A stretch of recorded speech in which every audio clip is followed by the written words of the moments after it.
This is AM Agenda. Thanks very much for your company. With me this morning, Labor frontbencher Nick Champion and Liberal Senator Zed Seselja. Gentlemen, good morning to you. Let's start with the Bali 9 phone call. The Prime Minister's made this phone call to Widodo, President Widodo, and the PM didn't want to give too much away, but says that he hopes that the President's considering his position.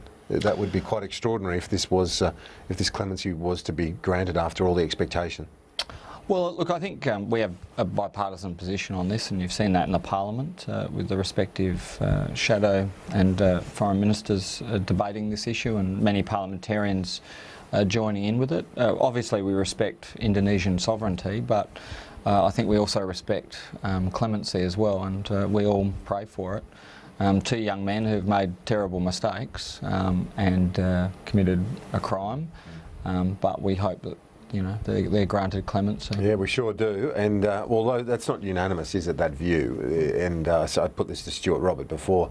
I've had correspondence from viewers, and I'm sure you would have had similar correspondence from those who don't have much sympathy for the two individuals concerned. Yeah, look, I know there are some Australians, and perhaps many Australians, who support the death penalty and therefore don't want to see it overturned. I don't share their view. I think that I understand why people want to see, when there's a serious crime like drug trafficking, there'd be a serious penalty. I agree with that. I think there should be very serious penalties for drug trafficking. But I don't think that we should be shooting people. I don't think we should be executing people, because I think the state, whether it's Australia, Indonesia or any other country, needs to be a little bit better than that, and that's where mercy comes in. So even in more serious crimes, I would argue that mercy is the better way to go for a government, rather than to execute either citizens or non-citizens. Indeed. Let's move on to the issue of the military deployment to Iraq. John Key this week announced 143 New Zealand troops to go. The Prime Minister this morning asked about it, said that first of all it's got to be finalised by Cabinet, then he would brief the opposition and take it to the party room as well. You'd welcome that message from the PM today? Well, we've got to have clear processes as a country before we commit troops to these theatres. For Labor, it's pretty clear. It has to be a broad coalition. The Iraqi government has to request it. And we're not terribly keen on the idea of putting boots on the ground in sort of combat roles, because obviously there are complications with that, and we know that from our previous deployments to Iraq and to Afghanistan.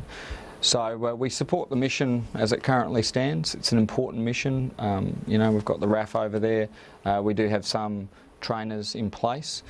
We support that. That's a sensible deployment to make. We'll wait and see what the briefings entail. The New Zealand PM's announcement was for 2 years, this military deployment. I guess the question that some would be asking is this just another example of a quagmire in the Middle East that we're getting caught up in? Well, I suppose that's always a danger, and no one wants to see that. We wish we hadn't have been in Afghanistan, I guess perhaps for as long as we were, but it was important work that we did in Afghanistan to not see a haven for terrorists that we saw when the Taliban was in charge. So you've got to be very careful that you don't get into a quagmire, but you've also got to understand the threat that we face. You've got to understand that if you simply pretend or put your head in the sand when these things are happening, it'll affect you, it'll affect Australia eventually. It has affected Australia, and so we can't turn a blind eye to it. So that would be no doubt what the Prime Minister and the Defence Minister would be wrestling with as they consider whether or not there should be a more significant deployment. To politics at home now, and the Gillian Triggs Human Rights Commission issue, it's being seen as a divergence here, the Malcolm Turnbull's response to the Prime Minister's. Malcolm Turnbull a lot more reticent about putting the boot in, so to speak, when it comes to the Human Rights Commission President. No such concern from Tony Abbott. Well, there's two things here. Malcolm's right when he says we do need to focus on getting children out of detention, and the fact that we are getting children out of detention. There's no doubt about that. But I also agree with the Prime Minister when he says that when you see a political stitch-up, you'll call it for that. And I think anyone who's seen the performance in estimates, the differing answers that were given, the way that this was conducted, the running commentary that was given by the Professor during this, and the fact that we had one in 2004 when the Coalition got this issue under control. We had a human rights inquiry into children in detention. We had 2,000 children in detention under Labor. No human rights inquiry. Now we're down around about 100.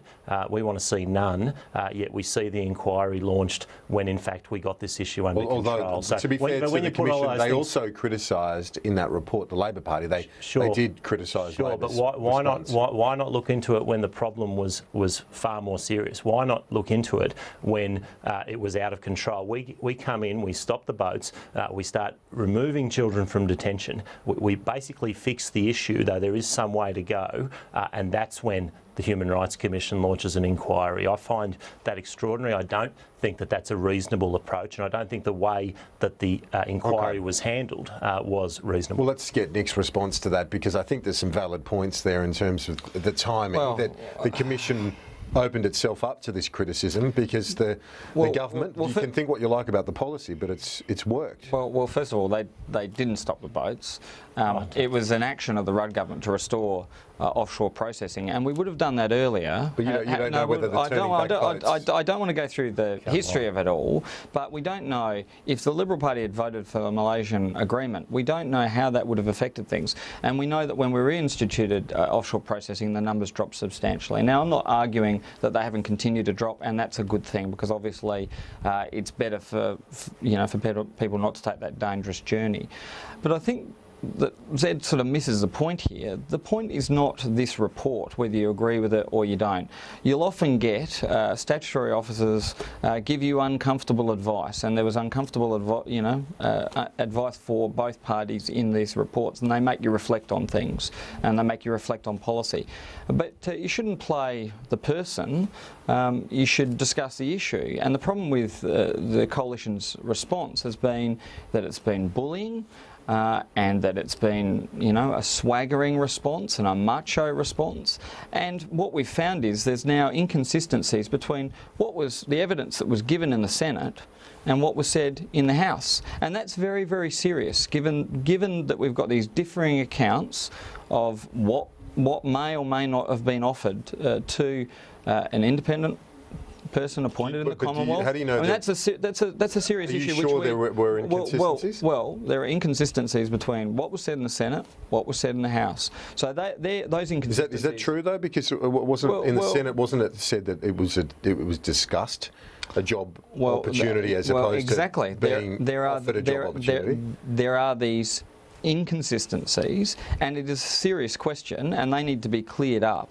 And then against that, we see the government's divisions. Right, so we've got the government's divisions playing out in full view of the public, in full view of the press gallery. One approach from the Prime Minister and one approach from the alternative Prime Minister. I want you to respond specifically to that issue of the inconsistencies, because that's been central to the criticism here. That the Secretary of the Attorney General's Department said that a job was discussed. The Foreign Minister and Prime Minister yesterday said no job offer was given. Well, I don't know that they are inconsistent, those two statements. That's what I would say. But you talk about distractions.